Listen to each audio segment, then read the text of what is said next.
Hello à tous, c'est Laura. Je vous souhaite la bienvenue sur ma chaîne YouTube. Ici, on parle d'entrepreneuriat au féminin, de marketing relationnel, de développement personnel et aussi de bien-être. Alors, je vous invite à vous abonner, à laisser un j'aime et à activer la cloche des notifications pour ne rien rater. On commence maintenant.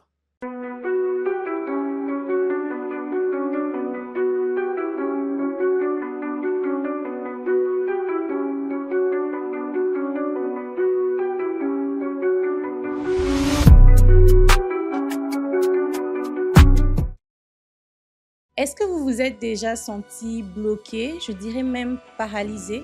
Est-ce que vous avez déjà eu le sentiment que vos rêves étaient totalement inatteignables et qu'ils étaient hors de votre portée à cause d'une petite chose qu'on appelle la peur de l'inconnu ou encore la peur du changement?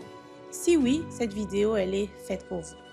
Vous devez retenir que le changement, il est inévitable et que la peur, c'est un sentiment qui peut être éphémère, un sentiment naturel, mais que ce n'est pas une fatalité.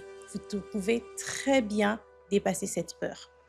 Dans cette vidéo, je vais vous donner 5 clés essentielles qui vont vous permettre de transformer votre peur en un moteur et un carburant qui va vous permettre de réaliser et d'atteindre vos rêves. Alors, restez jusqu'à la fin. Clé numéro 1.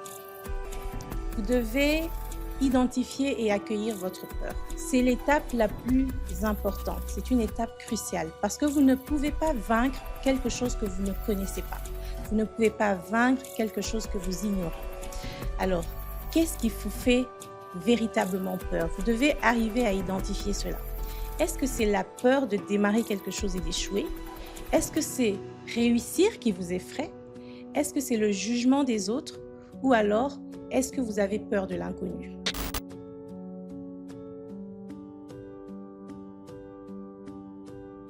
Une fois que vous avez identifié quelle est réellement la peur qui vous dérange, vous allez prendre un moment pour nommer cette peur.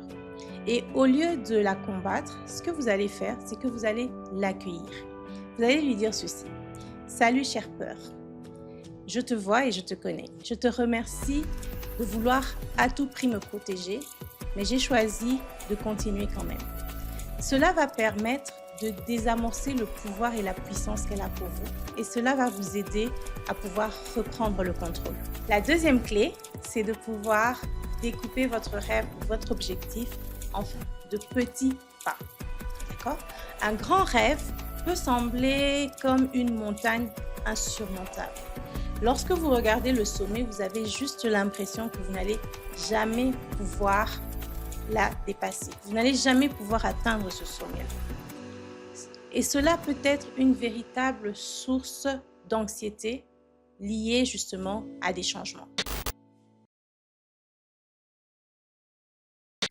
Dans cette deuxième clé, l'astuce est simple, le découpage. Ce que vous devrez faire, c'est transformer votre objectif en de petites actions quotidiennes ou hebdomadaires. Une série de petites actions que vous allez faire chaque jour, de manière quotidienne donc, ou alors de manière hebdomadaire. Par exemple, si vous décidez de changer de métier, de changer de carrière, la première étape, ce n'est pas de démissionner. Ce sera plutôt de faire une recherche d'emploi de 30 minutes. Ces petites actions que vous allez poser vont vous permettre en fait de gérer les risques, mais aussi de pouvoir construire la confiance que vous avez en vous sans pour autant déclencher la panique. Et ça, c'est important. La troisième clé, ce sera le principe du « et si ». Positif, bien sûr. Ce que vous allez faire ici, c'est que votre cerveau adore jouer au jeu du « et si ça ne marchait pas ». Privilégier, si je puis dire ça comme ça, ou alors imaginez le pire scénario possible. Ce que nous allons faire, c'est que nous allons pirater ce jeu-là. Comment? Dès qu'une idée négative s'immisce dans votre esprit, par exemple, et si j'échouais? Et si je perdais tout? Vous allez automatiquement effacer cette idée et la remplacer par un « et si cela marchait? Et si je réussissais et que je devenais heureux? Et si j'apprenais quelque chose d'incroyable ?» Pratiquez activement la visualisation positive. Cela va permettre à votre esprit de voir le changement non pas comme une menace, mais plutôt comme une opportunité. Et cela, ce sera tout bénéfique pour vous. Clé numéro 4. Entourez-vous de bâtisseurs. Autant la peur est contagieuse, autant le courage l'est également. Alors, regardez votre entourage. Sont-ils des personnes qui sont des sapeurs ou alors est-ce que ce sont des bâtisseurs? Éloignez-vous de toutes les personnes qui sont là et qui insinuent le doute en vous, qui alimentent ce doute-là. Recherchez plutôt des personnes qui vous inspirent. Intégrez des groupes de personnes qui vous poussent en avant. Entourez-vous des personnes qui sont déjà passées par là où vous êtes en train de passer et qui ont déjà ce que vous voulez avoir. Le fait d'avoir ce genre de personnes autour de vous, le fait de voir ce soutien, mais aussi cette réussite autour de vous, va vous montrer que le changement, il est possible et qu'il est sécurisant. L'énergie positive sera votre bouclier contre la peur. Clé numéro 5, apprenez à célébrer le progrès et non pas la perfection. Il faut que vous appreniez à aimer le processus et non pas le résultat final. C'est très important. L'ennemi du progrès, c'est la quête acharnée de la perfection. C'est ça qui nous tue en fait.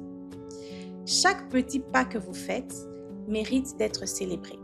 Si par exemple aujourd'hui, vous ne procrastinez pas, célébrez-le, c'est une belle réussite pour vous. En reconnaissant ces petits efforts que vous faites de manière quotidienne, vous allez stimuler le circuit de la récompense.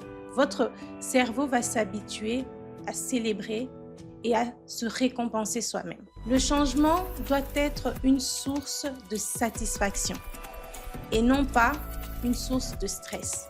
Et le fait justement de pouvoir célébrer ces petites victoires va entraîner votre cerveau à cela. C'est ça le secret qui va vous permettre de prendre votre élan, de rester sur cette lancée et d'atteindre les rêves et les objectifs auxquels vous aspirez tant.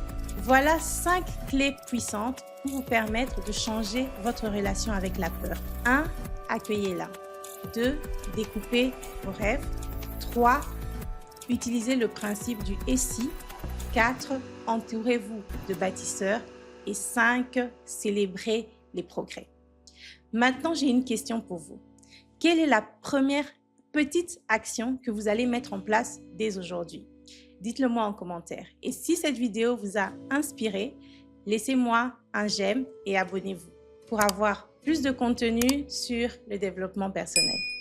À bientôt.